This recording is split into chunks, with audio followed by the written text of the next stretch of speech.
ನಾನು ಬಡವಿ ಆತ ಬಡವ ಒಲವೇ ನಮ್ಮ ಬದುಕು.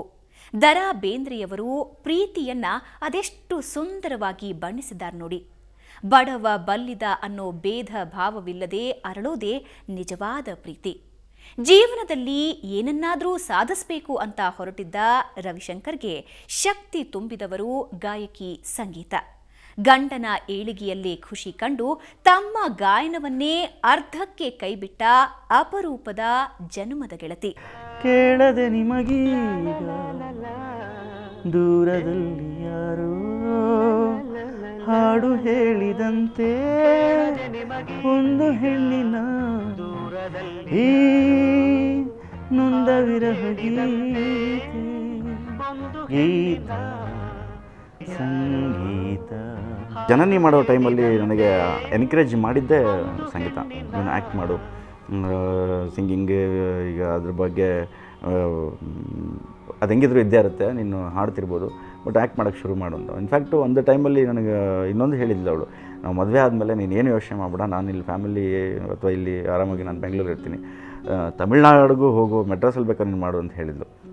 ಒಂದು ಸರಿ ಹೋಗಿ ಬಂದೆ, ಆಗಲಿಲ್ಲ. ಆಮೇಲೆ ಧೈರ್ಯ ಸಾಲಿಲ್ಲ, ಯಾಕೆಂದರೆ ನಮ್ಮದು ಈ ಥರ ಮದುವೆ ಆದಾಗ ಅವಳನ್ನ ಒಬ್ಬಳನ್ನೇ ಬಿಟ್ಟು ನಾನು ಮೆಡ್ರಾಸ್ಗೆ ಹೋಗಿರೋದು, ಅದೆಲ್ಲ ಕಷ್ಟ ಆಗುತ್ತೆ ಅಂತ ಇವಳು ಬಿಟ್ಟು ಹೋಗೋದು ನನಗೆ ಸ್ವಲ್ಪ ಕಷ್ಟ ಆಯಿತು. ಫಸ್ಟ್ ಕ್ರಿಟಿಸೈಸರು ಸಂಗೀತನೇ. ಚೆನ್ನಾಗಿ ಮಾಡಿದ್ರೆ ಚೆನ್ನಾಗಿ ಮಾಡಿದ್ದೀನಿ ಅಂತಲೇ, ಇಲ್ಲ ಚೆನ್ನಾಗಿಲ್ಲ ಅಂದರೆ ಚೆನ್ನಾಗಿ ಮಾಡಲಿಲ್ಲ ರವಿ, ಇನ್ನೂ ಮಾಡ್ಬೋದಿತ್ತು ಅಂತಲೇ ಹೇಳ್ತಾಳೆ.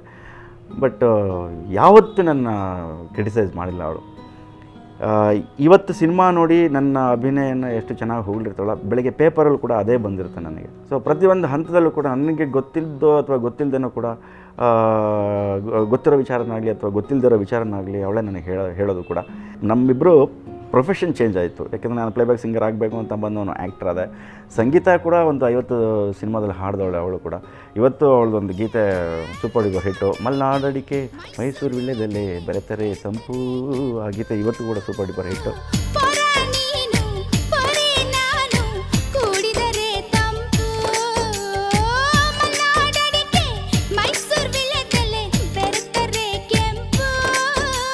ಸೊ ಅವಳು ಕೂಡ ಪ್ಲೇಬ್ಯಾಕ್ ಸಿಂಗಿಂಗ್ ಕೆರಿಯರ್ನ ಬಿಟ್ಟು ನಮ್ಮ ಜೀವನನ, ಯಾಕೆಂದರೆ ಬರ್ತಾ ಕಾಂಪಿಟೇಷನ್ ತುಂಬ ಜಾಸ್ತಿ ಆಗ್ತಾ ಹೋಗ್ತಾಯಿತ್ತು. ನಮ್ಮ ಫ್ಯಾಮಿಲಿ ಮೇಲೆ ಯಾವುದೇ ಪರಿಣಾಮ ಬೀರಬಾರ್ದು, ನಾಳೆ ದಿನ ನಮಗೂ ನಾವು ಮಕ್ಕಳು ಮಾಡ್ಕೋಬೇಕು, ಮಕ್ಕಳನ್ನ ಚೆನ್ನಾಗಿ ಸಾಕಬೇಕು ಅನ್ನೋ ಕಾರಣಕ್ಕೋಸ್ಕರ ಪ್ಲೇಬ್ಯಾಕ್ ಸಿಂಗಿಂಗ್ ಕೆರಿಯರ್ನ ನನಗೋಸ್ಕರ, ನನ್ನ ಮಕ್ಕಳಿಗೋಸ್ಕರ ಅವಳು ಡೈವರ್ಟ್ ಮಾಡಿಕೊಂಡ್ಳು. MBA ಮಾಡಿದ್ಲು,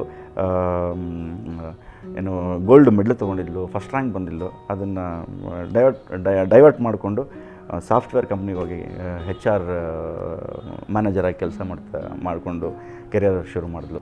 ನನಗೆ ಇನ್ನೊಂದು ವಿಚಾರದಲ್ಲಿ ತುಂಬ ಖುಷಿ ಅಂತಂದರೆ, ಇವತ್ತಿನವರೆಗೂ ನಮ್ಮ ಮನೆಗೆ ಅಕ್ಕಿ ಎಷ್ಟು ಬೇಕು, ಬೇಳೆ ಎಷ್ಟು ಬೇಕು, ಕಾಫಿ ಪುಡಿ ಎಷ್ಟು ಬೇಕು, ಏನೂ ನನಗೆ ಗೊತ್ತಿಲ್ಲ ಇವತ್ತಿನವರೆಗೂ. ಒಂದೇ ಒಂದ್ಸಲಿ ತರಕಾರಿ ಕೊತ್ತಂಬರಿ ಸೊಪ್ಪು ತರಕ್ಕೆ ಹೇಳಿ, 6 ತಿಂಗಳಾಗಷ್ಟು ತಂದ್ರೆ ಲೀಟರ್ ಗಟ್ಲೆ, ಹಂಡೆ ಗಟ್ಲೆ, KG ಗಟ್ಲೆ ಹಿಂಗೆ ತರೋದು. ಇಷ್ಟೇಷ್ಟು ಒಂದು ಕಟ್ಟೆಲ್ಲ ತರೋದಿಲ್ವಂತೆ, ತಂದ್ರೆ ಅಷ್ಟೇ ತರೋದಂತೆ. ಒಂದ್ಸಲಿ ತರಿಸಿದ್ದು, ಅದಾದ್ಮೇಲೆ 10 ವರ್ಷ ತರಿಸೋದು ಇಲ್ಲ. ನೀನು ತರಬೇಡಪ್ಪ, ನಾನೇ ತರಿಸ್ತೀನಿ.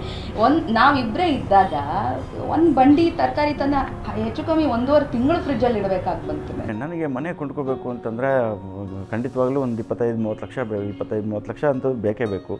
ಸೊ ಅಷ್ಟೊಂದು ದುಡ್ಡು ಎಲ್ಲಿ ತರೋದು ಸಂಗೀತ? ಸಾಲ ಮಾಡಿದ್ರೆ ಸಾಲದವರೆಲ್ಲ ಮನೆ ಹತ್ರ ಬಂದುಬಿಟ್ರೆ, ಸಾಲ ಕೇಳಿದ್ರೆ, ಆಮೇಲೆ ಶೂಟಿಂಗ್ ಈಗ ನಡೀತಾ ಇದೆ, ಆಮೇಲೆ ನಾಳೆ ಇಲ್ಲ ಅಂತ ಅಂದ್ಬಿಟ್ರೆ ಮತ್ತೆ ಹೆಂಗೆ ಮಾಡೋದು, ಹೆಂಗೆ ತೀರ್ಸೋದು, ಇದೆಲ್ಲ ಯೋಚನೆ ಆಗೋಕ್ಕೆ ಶುರುವಾಯಿತು.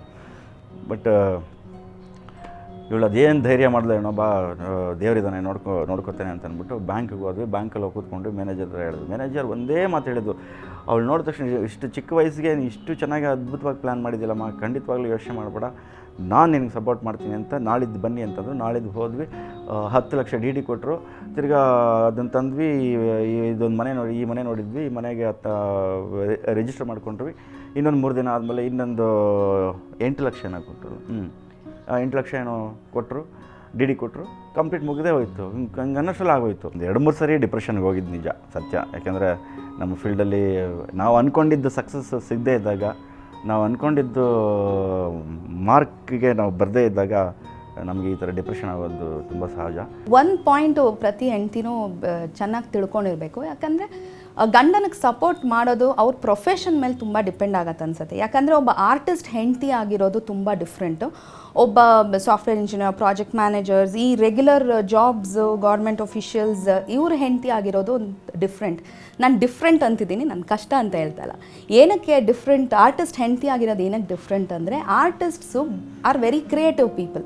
ಅವರು ಮೂಡ್ಸ್ ಮೇಲೆ ಡಿಪೆಂಡ್ ಆಗುತ್ತೆ. ಅವರು ಪ್ರೊಫೆಷನಲ್ಲಿ ಅವ್ರಿಗೆ ಕ್ರಿಯೇಟಿವ್ ಸ್ಯಾಟಿಸ್ಫ್ಯಾಕ್ಷನ್ ಅನ್ನೋದು ತುಂಬ ಇಂಪಾರ್ಟೆಂಟ್ ಆಗುತ್ತೆ. ಒಬ್ಬ ಆರ್ಟಿಸ್ಟ್ಗೆ ಡಿಪ್ರೆಷನ್ ಆಗಲಿ ಅಥವಾ ಜೀವನದಲ್ಲಿ ತುಂಬ ಕಷ್ಟ ಆಗಿಬಿಡುತ್ತೆ. ಅವಾಗ ಏನಾಗುತ್ತೆ, ಫಿಲಮ್ ತೊಗೊಳ್ಳೋ ಡಿಸಿಷನ್ಸ್ ರಾಂಗ್ ಆಗುತ್ತೆ. ಅವ್ರ ಕರಿಯರೇ ಅದು. ಆ್ಯಂಡ್ ಆ ಪಾಯಿಂಟ್ ಆಫ್ ವ್ಯೂಯಿಂದ ಆ ಸಪೋರ್ಟ್ಗೆ ಹೆಂಡತಿ ಹೆಂಗೆ ಡಿಫ್ರೆಂಟಾಗಿ ನಿಂತ್ಕೋಬೇಕು ಅನ್ನೋದು ನನಗೆ ತಿಳಿತಾ ಹೋಗ್ತು.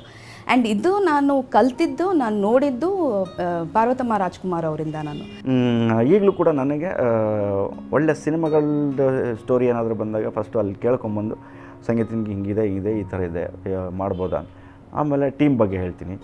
ಆ ಟೀಮು ಮತ್ತು ಆ ಸಿನಿಮಾ, ಆ ಪಾತ್ರ ನನಗೇನಾದ್ರು ಇಷ್ಟ ಆಗಲಿಲ್ಲ ಅಂದರೆ ಖಂಡಿತವಾಗ್ಲೂ ಎಷ್ಟೇ ದುಡ್ಡು ಕೊಡ್ತೀನಿ ಅಂದರೂ ಮಾಡೋಕ್ಕೆ ಹೋಗಲ್ಲ. ಎಷ್ಟೋ ಸಿನಿಮಾಗಳು ಹಂಗೆ ಬಿಟ್ಬಿಟ್ಟಿದ್ದೀನಿ. ನನಗೆ ಒಂದು ನಿಮ್ಮ ಜನ್ಮದ ಗೆಳತಿ ಅಂತ ಒಂದು ಟೈಟಲ್ ಇಟ್ಬಿಟ್ಟಿದ್ದೀರ. ಸೊ ಅದು ಎಷ್ಟು ಸೂಕ್ತ ಅಂತ ನನಗೂ ಅನ್ಸೋದು. ಯಾಕೆ ಅಂತಂದರೆ, ಮುಂದಿನ ಎಲ್ಲ ಜನ್ಮದಲ್ಲೂ ಕೂಡ ಅವಳೇ ಗೆಳತಿ ಆಗಿರಲಿ, ಅವಳೇ ನನಗೆ ಹೆಂಡತಿ ಆಗಿರಲಿ ಅನ್ನೋದಕ್ಕೋಸ್ಕರ.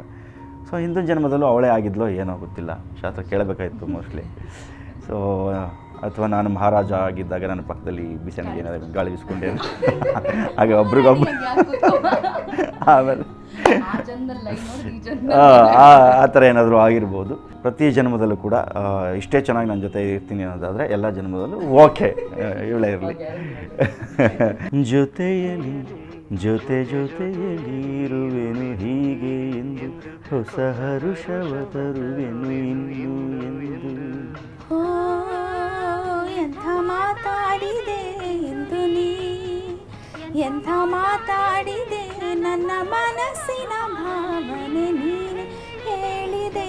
ಜೊತೆಯಲ್ಲಿ ಜೊತೆಯಲ್ಲಿರುವೆನು ಹೀಗೆ ಎಂದು. ಇದು ಇವತ್ತಿನ ಜನ್ಮದ ಗೆಳತಿಯ ಕಥೆ. ಮುಂದಿನ ಸಂಚಿಕೆಯಲ್ಲಿ ಮತ್ತೊಬ್ಬ ಜನ್ಮದ ಗೆಳತಿಯನ್ನ ಕರ್ಕೊಂಡ್ಬರ್ತೀವಿ.